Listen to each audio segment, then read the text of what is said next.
ఇంటి పైకప్పుపై భారీ శాటిలైట్ పడింది. భారీ శబ్దం రావడంతో స్థానికులు భయాందోళనకు గురయ్యారు. ఈ ఘటన కర్ణాటక బీదర్ జిల్లాలోని స్థానిక జలసంగి గ్రామంలో తెల్లవారుజామున జరిగింది. ఇంటి పైకప్పు మీద భారీ శాటిలైట్ పెలోడ్ బెలూన్ కూలింది. అందులో ఓ భారీ మెషిన్ ఉంది. అందులో రెడ్ లైట్ వెలుగుతుండడంతో గ్రామస్తులు ఆందోళనకు గురయ్యారు.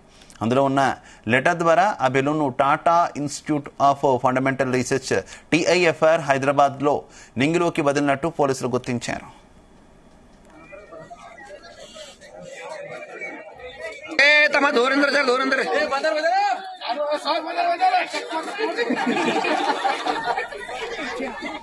ఇక బెలూన్ను వాతావరణంపై అధ్యయనం కోసం విడుదల చేశారని, అదృష్టవశాత్తు ఎలాంటి ప్రమాదం జరగలేదని తెలిపారు.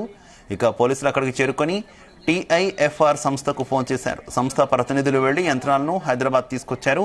వాతావరణంలోని పొరల్లో విద్యుదయస్కాంత శక్తి తీవ్రతను, ముఖ్యంగా ఐనోస్పియర్లో చోటు చేసుకునే మార్పులపై అధ్యయనానికి చేసిన ప్రయోగం విజయవంతమైంది.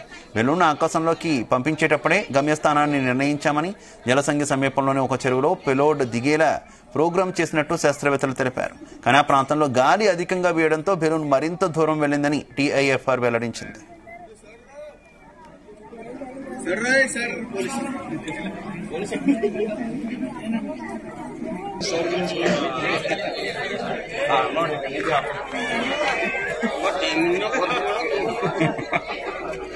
అలా